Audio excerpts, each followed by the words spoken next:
तो welcome back my dear students.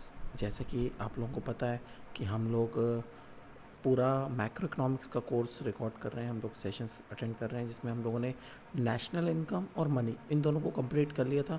अब हम लोग शुरू करने वाले हैं बैंकिंग को। बैंकिंग को हम लोग आज डिटेल में कवर करेंगे और मैं कोशिश करूँगा कि शायद एक ही वीडियो में पूरी बैंकिंग कवर हो जाए। अगर मतलब एक ही सेशन में पूरा बिना ब्रेक लिए हो जाए। अगर नहीं होती है तो फिर हम एक ब्रेक लेंगे और उसके बाद की कहानी आगे पढ़ेंगे। तो वो बैंकिंग चैप्टर बहुत ही सिंपल है, बहुत ही ज़्यादा कोई ज़्यादा कॉम्प्लिकेशंस नहीं है। थोड़ी सी जो टेक्नैलिटीज़ आएंगी वो हमें कहाँ पर मिलेंगी, वो हमें मिलेंगे कौन सा चैप्टर, जब हम बैंकिंग के अंदर पढ़ेंगे सेंट्रल बैंक। ठीक है, तो बैंकिंग पढ़ने जा रहे हैं। तो यहाँ पर सीधे सीधे शुरू करते हैं हम लोग बिना किसी देरी के। तो देखिए बेटा, बैंकिंग के अंदर हमें जो पढ़ना है वो पढ़ना है हमें, यहाँ पे पॉइंट थे कमर्शियल बैंक्स और सेंट्रल बैंक। इन दोनों के बारे में हमें पढ़ना है। हमें कमर्शियल बैंक भी पढ़ना है और हमें सेंट्रल बैंक भी पढ़ना है। तो बात करते हैं सबसे पहले कमर्शियल बैंक की। आज पहले कमर्शियल बैंक पढ़ लेते हैं। ये बैंक्स तो आपने देखे ही होंगे, ये सारे के सारे बैंक्स तो आपने देखे ही होंगे। इन सब के बारे में आप जानते हो, और भी बहुत सारे बैंक हैं ऐसे।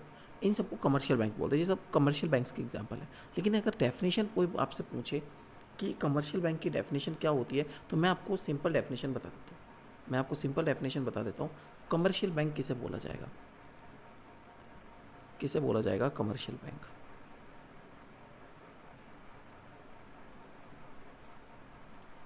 किसे हम कमर्शियल बैंक का नाम दें?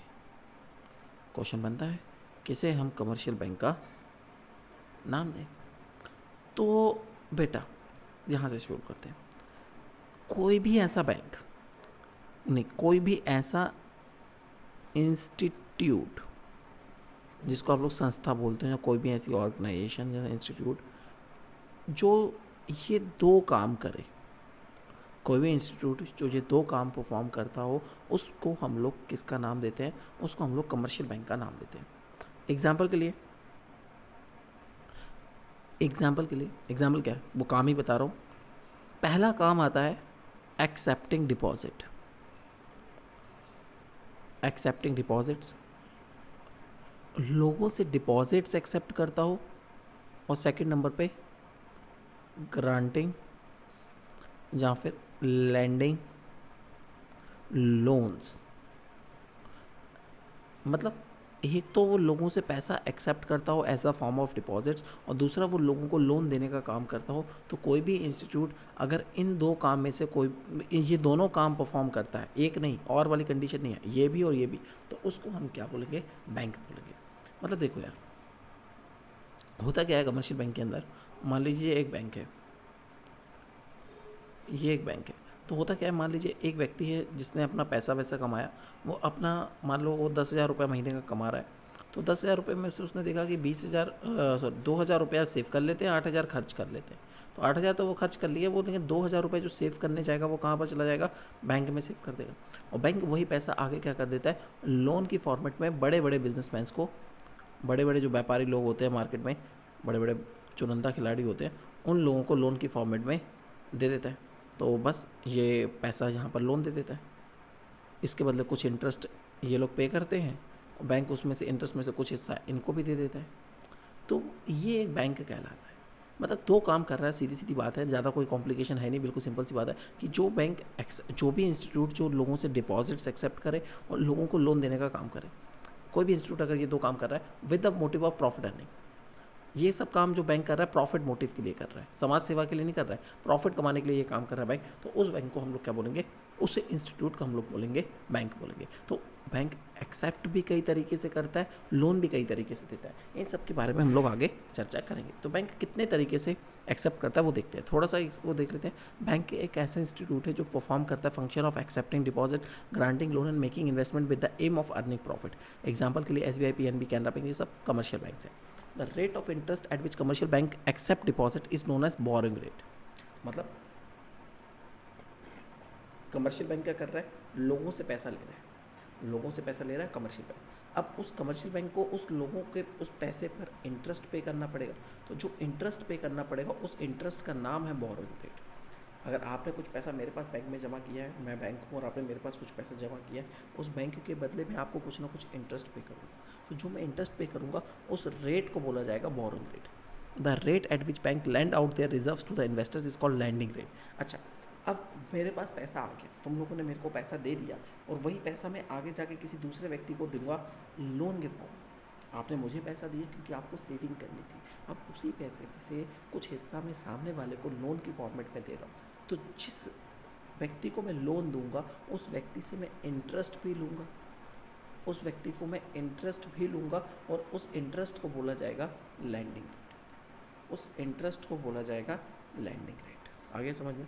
तो कमर्शियल बैंक एक ऐसा इंस्टीट्यूट होता है जो परफॉर्म करता है ये फंक्शंस को, जिसमें वो लोगों से बोरो करते हैं और दूसरे नंबर पे लोगों से पैसा डिपॉजिट करते हैं, दूसरों को लोन देते हैं। बोरो करते हैं जिस रेट पर, मतलब जिस रेट पर लोगों से पैसा लेते हैं उसको बोरोइंग रेट बोलते हैं, और जिस रेट पर लोन देते हैं उसको लैंडिंग रेट बोला जाता है। ये याद रखने की वाली टर्म थी। अब मैंने बोला ना दो काम करता है, एक तो फंक्शंस जो है वो कमर्शियल बैंक के एक्सेप्टिंग डिपॉजिट, और दूसरा कौन सा है एक्सेप्टिंग डिपॉजिट, और दूसरा ग्रांटिंग लोन। दो ही मेन फंक्शन है। अब ये दोनों फंक्शन बैंक किस तरीके से परफॉर्म करता है? सबसे पहला फंक्शन है एक्सेप्टिंग डिपॉजिट। तो एक्सेप्टिंग डिपॉजिट कितने तरीके से की जाती है? देखिए, एक सेविंग डिपॉजिट है, रिकरिंग डिपॉजिट है, करंट डिपॉजिट है, फिक्स डिपॉजिट, तो कई तरह के डिपॉजिट्स होते हैं जो बैंक के अंदर हम लोग करते हैं। दिस डिपॉजिट में भी इन द फॉर्म ऑफ इतने तरीके के। कैसे करते हैं हम लोग? पहले देखते हैं डिमांड डिपॉजिट और करंट डिपॉजिट। मान के चलिए आपके पास घर में कोई पैसा है और वो एक्स्ट्रा पड़ा हुआ है, आपके पास घर में कोई पैसा है जो एक्स्ट्रा पड़ा हुआ है और आप उस पैसे को बैंक में जमा करना चाहते हैं। अच्छा, इसको छोड़ दीजिए, आप हो एक बिजनेसमैन, ये एग्जांपल ज़्यादा अच्छा है।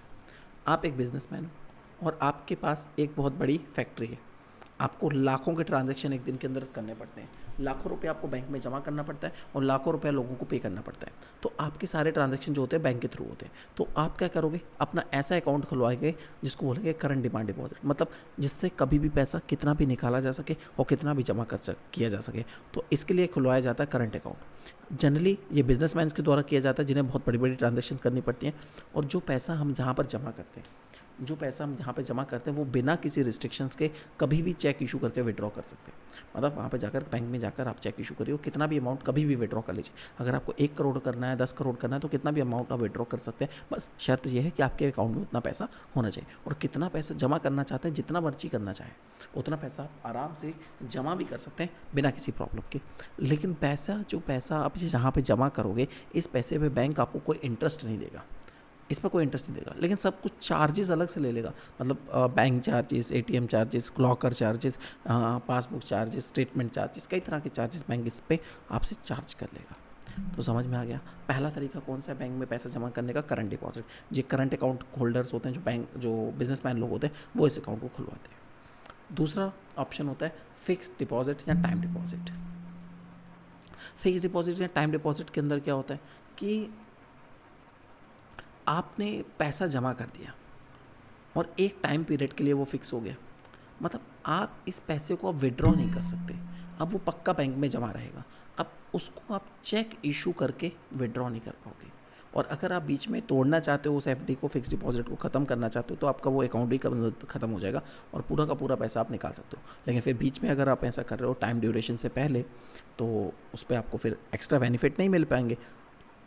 अगर आप 5 साल 6 साल जितने साल के लिए आपने रखा था उसके बाद अगर विड्रॉ कर रहे हो, तो फिर आपको अच्छे खासा जो अमाउंट बनता है, उसके ऊपर इंटरेस्ट बनता है, वो भी आपको दिया जाएगा। ये 5-6 महीने से लेकर 5 साल तक के लिए होता है। This deposit for more than 1 year is known as term deposit, और this deposit carry high rate of interest. इस पर सबसे ज़्यादा रेट ऑफ इंटरेस्ट आप लोगों को मिलता है।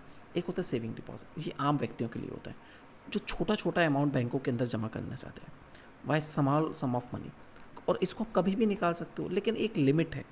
ऐसा नहीं है आपने 20 लाख रुपए रखा हो और एक साथ आप सेविंग अकाउंट वाले हो और आप पहुंच जाओ बैंक कि भैया मेरा 20 लाख का 20 लाख एक साथ दे दो। तो एक दिन में आप कितना पैसा विड्रॉ कर सकते हो उसके ऊपर थोड़ी सी लिमिट लगाई जाती है, सर्टेन रिस्ट्रिक्शंस है। हाँ, लेकिन विड्रॉ कर सकते हो, और करोगे तो थोड़ा बहुत चार्ज ही लगेगा और कुछ नहीं होगा।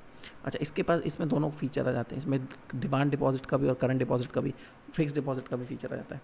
अच्छा, इसमें इंटरेस्ट रेट जो होता है वो सबसे लोएस्ट होता है, बहुत ही कम इसमें लेस होता है, बहुत ही कम इंटरेस्ट होता है। और एक होता है रिकरिंग डिपॉजिट। ये रिकरिंग डिपॉजिट क्या होता है कि आप हैबिट बनाना चाहते हो रेगुलर सेविंग की। आप चाहते हो कि हर महीने हर मंथ मैं कुछ ना कुछ सेव करूं, हर महीने आप क्या करना चाहते हो, कुछ ना कुछ सेव करना चाहते हो। तो इसमें आप क्या करते हो, आप एक अमाउंट डिसाइड कर लेते हो कि मान लीजिए आप इतना पैसा सेव करोगे। मान लीजिए आपने डिसाइड किया कि आप 5,000 रुपया पर मंथ बैंक में सेव करोगे, और कितने साल तक, 3 साल तक करोगे। तो 3 साल तक हर महीने आप 5,000 रुपये बैंक में जमा करोगे, और आपको पूरे अमाउंट जितना भी आप जमा करते जाओगे उस पर पूरे पे इंटरेस्ट मिलता जाएगा।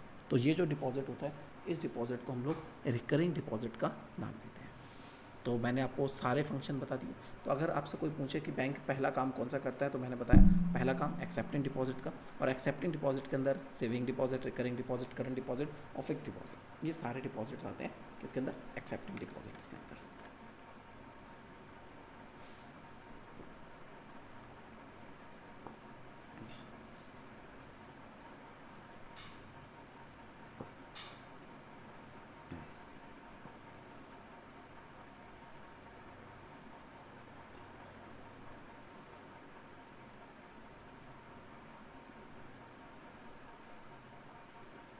आगे बढ़ते हैं।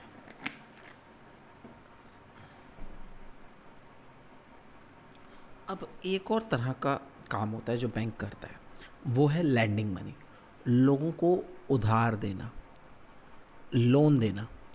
ये काम भी करता है bank. It refers to a facility in which customer is allowed to overdraw his current account upon. अच्छा, मैं तो लैंडिंग के बारे में बता रहा था। अब लैंडिंग भी कई तरीके की होती है।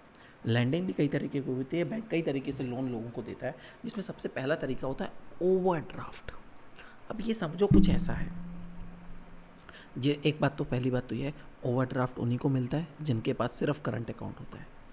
सिर्फ करंट अकाउंट होल्डर्स को ओवरड्राफ्ट फैसिलिटी मिलती है और किसी को नहीं मिलती है।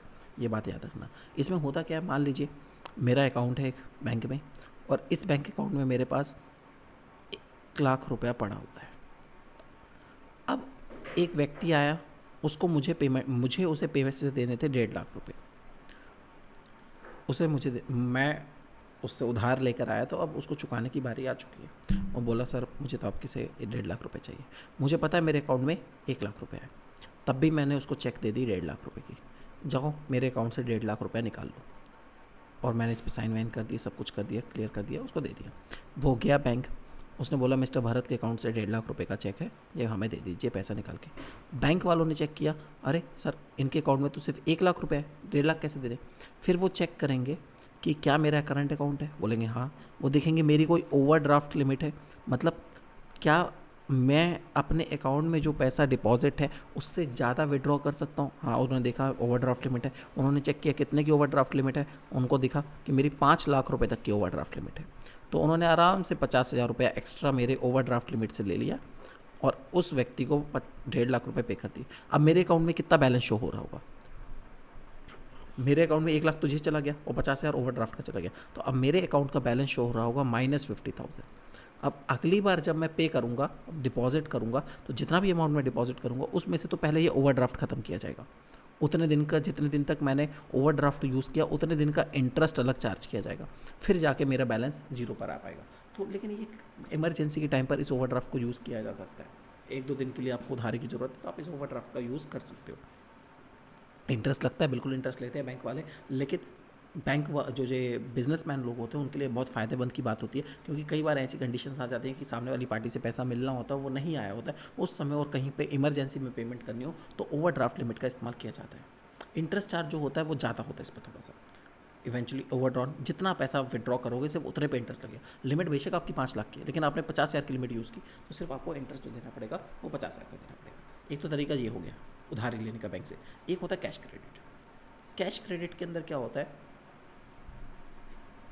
बिल्कुल जैसे ओवरड्राफ्ट लिमिट होती है ना, जैसे ओवरड्राफ्ट लिमिट होती है वैसे ही एक लिमिट बना दी जाती है किसी सामने वाले पर्सन की। अब वो लिमिट जो होती है वो बेस्ड होती है इसकी क्रेडिट वर्थीनेस पर। क्रेडिट वर्थीनेस का मतलब होता है सामने वाले की औकात कितनी है। सामने वाले की औकात मतलब पैसे के फाइनेंशियल टर्म में उसकी औकात कितनी है।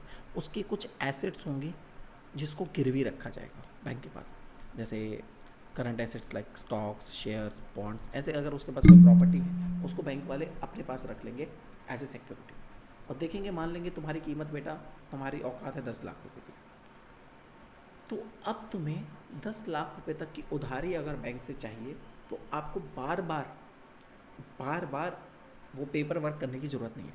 एक बार लिमिट बना दी गई है आपकी 10 लाख रुपए की, तो आप जीवन में कभी भी अगर 10 लाख रुपए की ज़रूरत है, 10 लाख रुपए तक की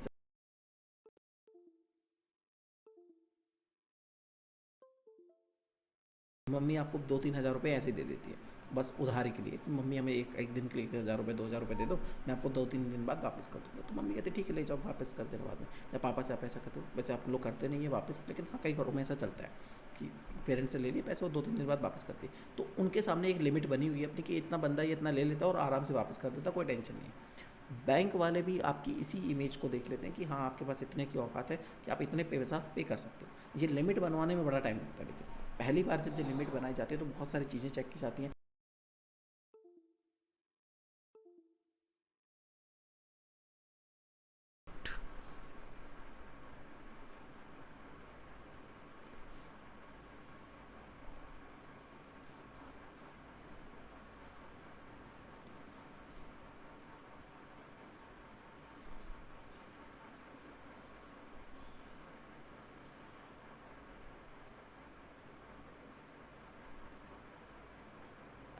ये क्या हो गया भाई, ये क्या हो गया, मेरी वीडियो चली गई।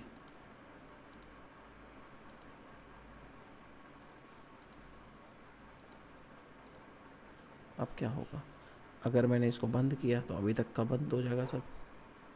मेरे से टेबल हिल गया।